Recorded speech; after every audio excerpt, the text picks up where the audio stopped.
¿Qué tal, amigos de Impacto Venezuela? El día de hoy en nuestra mesa de análisis contamos con la presencia de Carlos Trapani. Él es coordinador de SECODAP. A propósito de todo esto que está pasando en Trinidad y Tobago, en alta mar, con niños venezolanos, cómo se está desprotegiendo a nuestros menores de edad.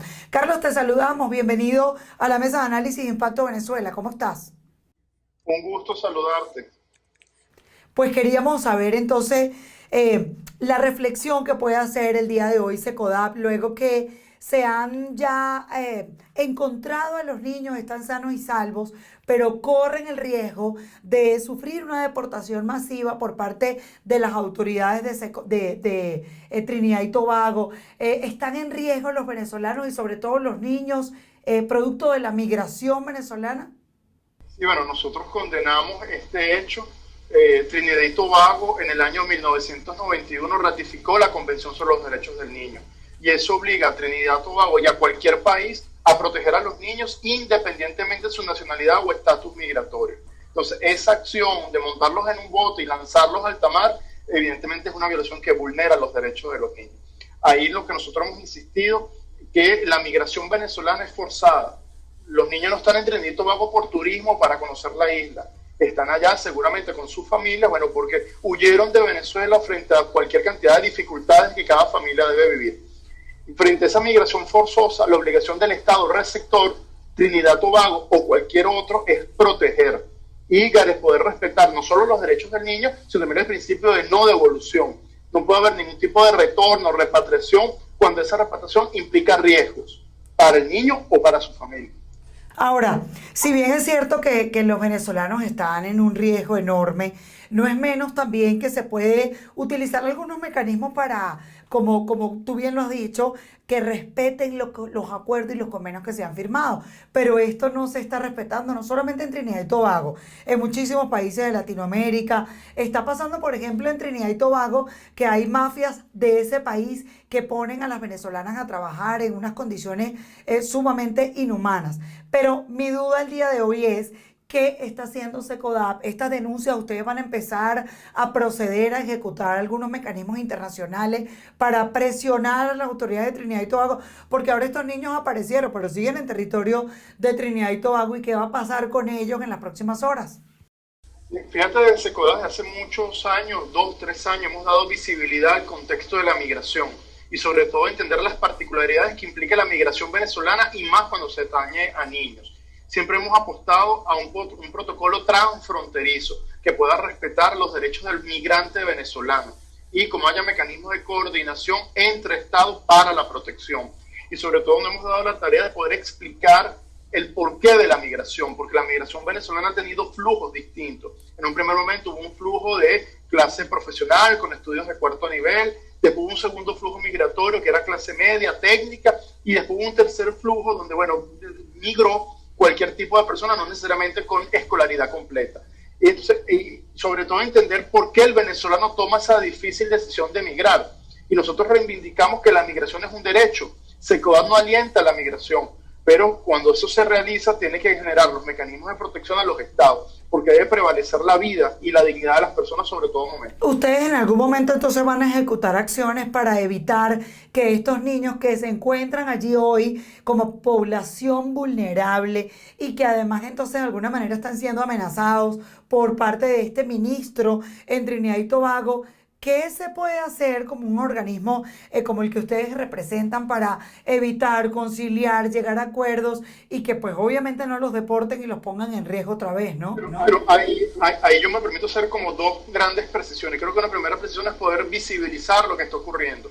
Creo que si estos casos no hubiesen trascendido a medios de comunicación y a redes sociales, bueno, difícilmente se hubiese conocido el paradero de la ciudadana, la visibilidad en estos momentos.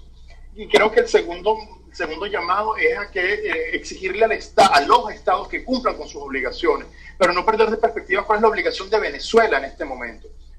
Nosotros lamentamos el silencio de las autoridades venezolanas. Mientras el día de ayer habían celebraciones, habían campañas, bueno, no se conocía el paradero de unos niños y ninguna autoridad venezolana alzó la voz, dio una nota de protesta, dio una explicación sobre qué ha ocurrido.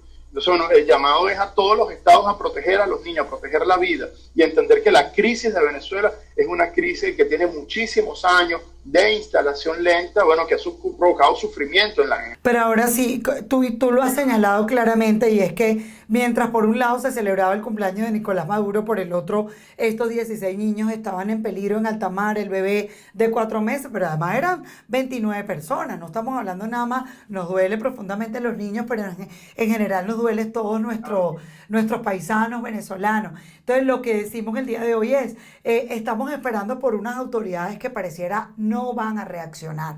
Y no van a reaccionar hoy, no van a reaccionar mañana y no van a reaccionar pasado. Entonces, quiere decir que las organizaciones se tienen que unir de manera internacional para hacer presión y que se respeten los convenios internacionales. Sí, yo creo que este caso pone en evidencia la importancia de la denuncia, la importancia de la visibilidad. O sea, en la medida que las organizaciones y los ciudadanos son consecuentes con el sufrimiento de los niños, con el sufrimiento del migrante, y estos casos se hacen visibles, en esa medida se disminuyen los factores de riesgo.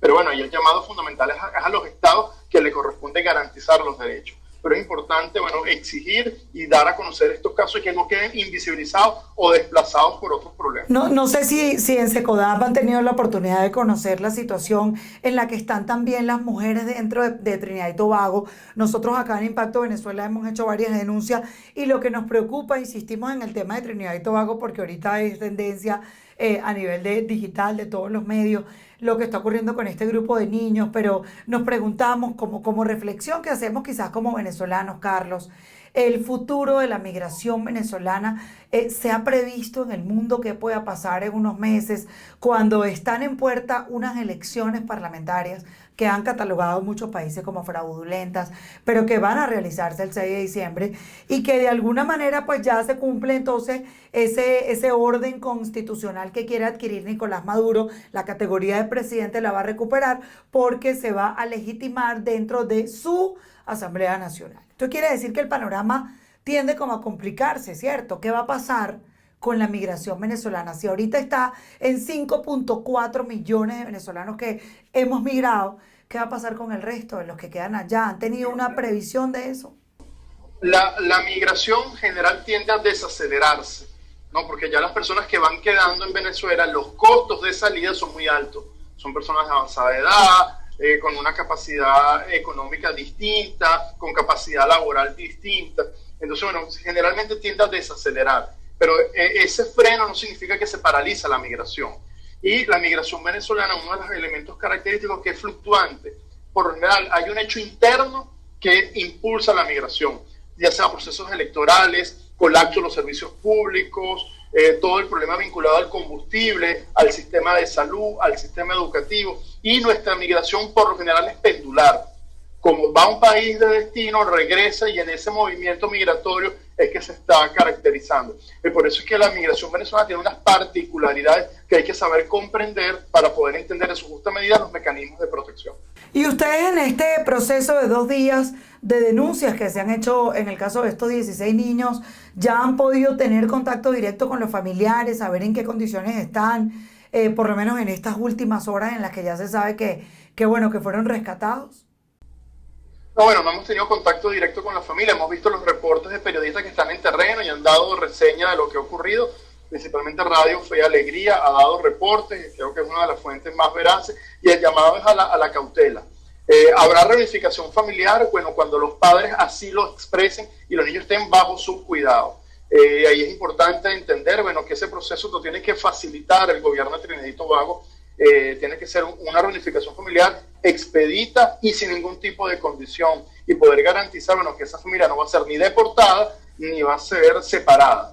Amigos, conversábamos con Carlos Trapani, él es coordinador de Secodap, a propósito de todo lo que ha pasado con los niños venezolanos que estaban en alta mar, prácticamente en una condición de desaparecidos y que ya fueron rescatados y puestos a salvo, precisamente por su familia.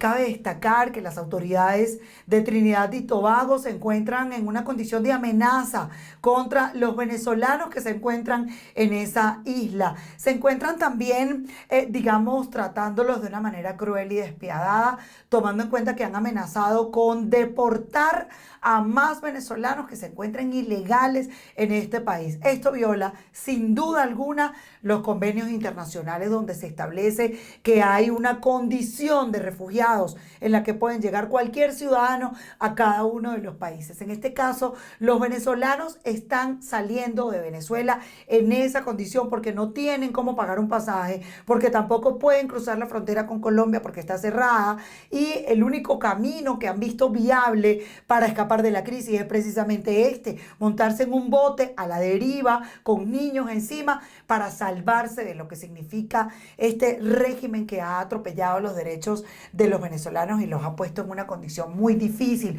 para poder vivir y para poder estar en su país, porque no consiguen empleo, no consiguen forma para establecerse, digamos, y poder mantener a cada una de su familia. De esta manera despedimos nuestra mesa de análisis del día de hoy.